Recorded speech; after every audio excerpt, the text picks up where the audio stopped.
আসসালামু আলাইকুম। আমি চলে এসেছি নীল আপনাদের জন্য পদ্মা নদীর বাইলা মাছের ভুনা। তো এই তো পেঁয়াজ মরিচ দিয়ে দিলাম কড়াইয়ের ভিতরে, তেল দিয়ে দিব। এরকম বাইলা মাছ হইলে আর কি লাগে, আমার মনে হয় আর কিছু লাগে না। আমার খুবই খুবই খুবই পছন্দের একটা বাইলা মাছ, আর এইটা তো আমার জানা মতে সবাইরই অনেক প্রিয়। তো আমি এটা রান্না করব এখন রাত্রেবেলা, যার কারণে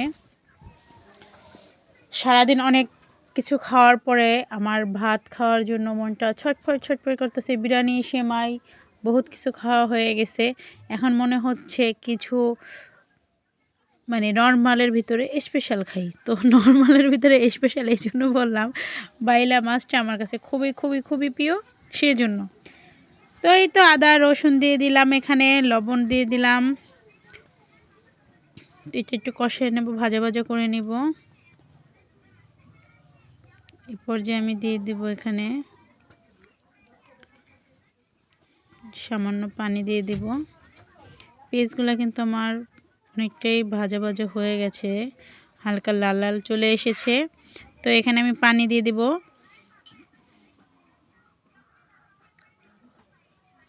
এখন দিয়ে দেব শুকনা মরিচ, গুঁড়া মরিচ, শুকনা মশলাগুলো সব দিয়ে দেব। শুকনা গুঁড়া মরিচ, হলুদ, ধনিয়া। তো বাইলা মাছ কার কার পছন্দ অবশ্যই আমাকে কমেন্টে জানাবেন। আর এরকম নদীর টাটকা বাইলা হইলে তো অনেক অনেক অনেক মজার হয়, টেস্টি হয়ে যায় খাবারটা। তো আমার কাছে খুবই ভাল লাগে, কার কাছে কেমন লাগে আমি জানি না। আর এটা আমরা বাজার থেকে নিয়ে এসেছিলাম, কিন্তু হঠাৎ করে রাত্রে আমার খাওয়ার জন্য খুবই মন চাইলো। তো ও তো মানে ফ্রিজে রাখা হয়েছিল, যার কারণে ফ্রিজে ছাড়ানোর সময় পাই নাই। তো বরফই আছে এখনও। তো এখন কষানোর জন্য পানিটা আবার একটু দিয়ে নিলাম, মশলাটা যেন একটু ভালো করে কষানো হয়।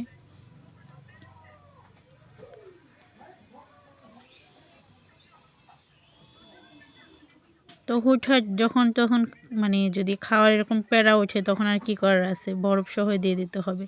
তো এই তো মাছটা কিন্তু আইস আছে, তো সমস্যা হবে না। এটা আসলে কিছুক্ষণ পরে সব ছেড়ে দিবে, আর মাছ ভাঙবে না, ভয়েরও কিছু নাই। তো আমার মতো এরকম তারছিরা কে কে আছেন, যখন যা হুটহাট খাওয়ার ইচ্ছা জাগলে সেইভাবেই শুরু করে দেন। তো এইভাবে রাত্রে 10টার সময় আমি শুরু করে দিয়েছিলাম মাছটা রান্না করা।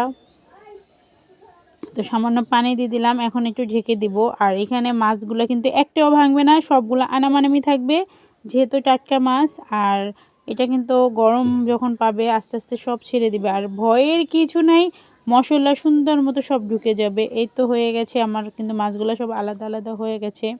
মাঝখানে অবশ্য আমি একবার নাড়া দিয়ে দিয়েছিলাম, যেটা আমার ভিডিও করতে মানে ওপেন করতে ভুলে গেছিলাম। এটা কিন্তু আমার সাথে সবসময় হয়। তো ধনিয়া পাতা দিয়ে দিব এখন।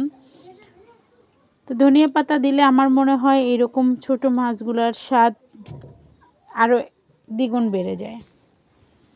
তো আমাদের পরিবারে আসলে অনেকেই ধনিয়া পাতাটা খুব পছন্দ করে না, যার কারণে আমি সব খাবারে দিতে পারি না। তো এটা তো চচ্চড়ি, এটা তো আর বাচ্চারা খাবে না। তো আমি আর আমার হাজব্যান্ড খেয়ে নিব। তো ধনিয়া পাতা দিয়ে দিলাম। আর হাজব্যান্ড খাওয়ান যায়, বুইকা টুইকা, বাচ্চাকেও খাওয়ান যায় না। তো এই পর্যায়ে একটু ঢেকে দিব। তো এটা হতে থাকুক, আর আমি এই ফাঁকে ভাতগুলো আমি প্লেটে বেড়ে নিই। তো এটা আর একটু হয়ে যাক। এই তো আমার ভাতগুলো কিন্তু বাড়া হয়ে গেছে। তো এখন আমি নিয়ে নিব টেস্টি টেস্টি মজাদার পদ্মার বাইলা মাছ। মাছগুলো কিন্তু মাশাআল্লাহ অনেক বড় বড় ছিল, যদিও ক্যামেরায় ছোটই দেখা যাচ্ছে, কিন্তু মাছগুলো মাশাআল্লাহ অনেক বড় ছিল। তো এই তো হয়ে গেছে। এটা কিন্তু খুবই মজার হয়েছে, খুবই টেস্টি হয়েছে। আমি কিন্তু খাওয়ার পরে ভয়েসটা দিচ্ছি, মাশাআল্লাহ আলহামদুলিল্লাহ, যেমন মানে খাবারের ইচ্ছা ছিল ঠিক তেমনই খেয়েছি। Tata, bye bye.